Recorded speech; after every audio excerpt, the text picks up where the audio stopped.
What's going on, guys? JSGC here, and we are here for another Manchester City video. Before we crack on with the video, just want to say if you could like my video, subscribe, put your push notifications on, that'd be fantastic. We're going to crack on with the video. This is the Manchester City latest news, so I'm going to be taking you through what's been happening for the last week or so in Manchester City news. Now, I was expected it to be quite slow, not many things happening because it is the international break, but we've still had quite a few things happening in between the gaps, so we're going to crack on straight on with it. So the Champions League squad has been named by Manchester City now. 22 players have been registered. You're allowed 25, so I presume homegrown status. Man City haven't registered some players. It allows them to play whoever. So young homegrown players like Phil Foden, they don't need to be registered, so you don't see him on there. Grimshaw's been named as a homegrown player on there because you have to meet the quota with goalkeepers. So yeah, it makes things interesting. Eloquent Mangala has been included. Claudio Bravo has not. Now the reason Bravo has not been included is if you get to the last 16, you get to then submit another squad in February, I think, just after the January transfer window, to allow you to put any new players into your squad. Bravo will be in that one, but not in this one. That's why Mangala has been included, and you've got to have at least, I think it's 2 goalkeepers. So obviously Grimshaw has been named. He is a homegrown player, and it helps us just move that homegrown status up just 1 notch. But yeah, that's that one. Manchester City also have released their 3rd kit. It's been had a fair to say it's had a little bit of a mixed reaction. I'd like to know in the comments below, so let me know in the comments below what you think of the 3rd kit.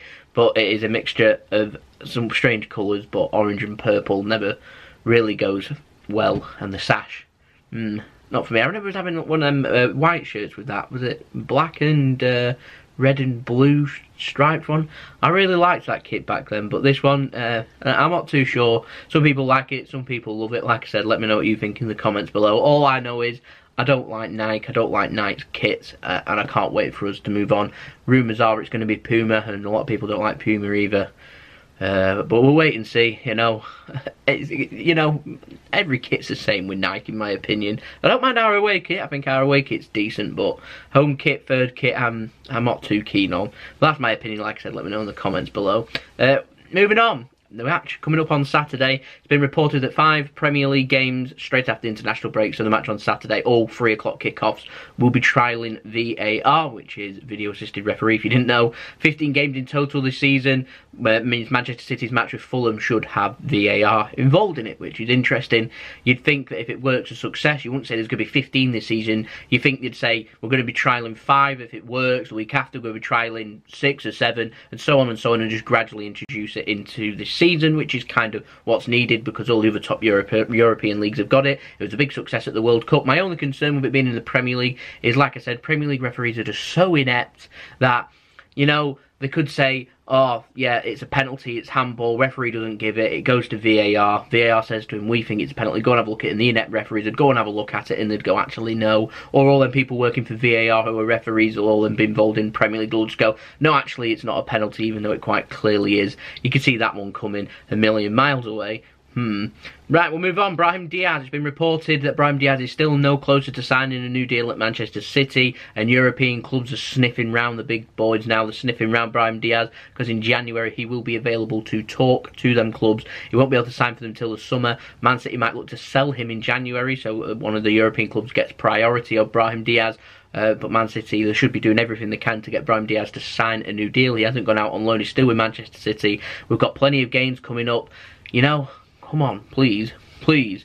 You know what I mean? Get him signed. Please, Brahim, sign a new deal. Next up, we're going to move on. Zinchenko has done very well on his international break, scoring a last-minute winner for the Ukraine in the UEFA Nations League match against the Czech Republic away in a 2-1 win for the Ukraine. So well done to Alexander, fantastic. He's still with Manchester City as well. Speaking of international duty, we've had Leroy Sane involved. Now, Sky Sports and other fans of clubs like Liverpool, Manchester United, they couldn't wait to jump on Leroy Sane's back. He had a word with Joachim Low. He's left international duty with Germany, and people have been making a big deal out of it. Sky Sports saying it's breaking news and all that stuff, and then it got reported that his girlfriend was pregnant. No one knew. Well, great secrecy from Leroy Sane there, because his girlfriend has indeed given birth. I hope his kid is nice and fit and healthy, and wish all the best of luck to Leroy Sane on his wonderful gift to the world. Make sure that if it is a son, Leroy, get them involved, get the football boots on, and get them into Manchester City's academy. I'm just kidding. But if he wants to do that, feel free. but it might explain why Leroy Sane's form's dropped a bit. I mean, you know, it's psychological stuff. You're thinking about having your first kid, you're thinking about all kinds of things, you're thinking about your sleepless nights, you're thinking about all of the extra gifts you've got to buy, you're thinking about all the extra responsibilities. I mean, I think he's 22 years old, 22, 23 years old, so they're the same age as me. You know, it's a lot to be thinking about. You know, it's bound to affect you at some point. So yeah, hopefully now he can accelerate his career, prove himself, his worth, and obviously go and have a nice, fit and healthy family there with him and his girlfriend. So best of luck to them.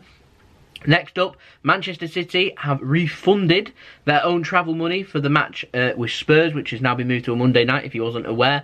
Now, yeah, Man City's asked Daniel Levy to pay for it. It was reported in The Sun that Daniel Levy isn't paying for it because he's cheapskate. And Man City, rather than leaving the fans out of pocket, which I find disgusting, Man City have been kind enough, and well done to Manchester City for doing this. They have now refunded everyone, or going to refund everyone, their travel for the game, and anyone that gets a ticket for that game can have free coach travel to the match at Wembley Stadium. The pitch will be a state.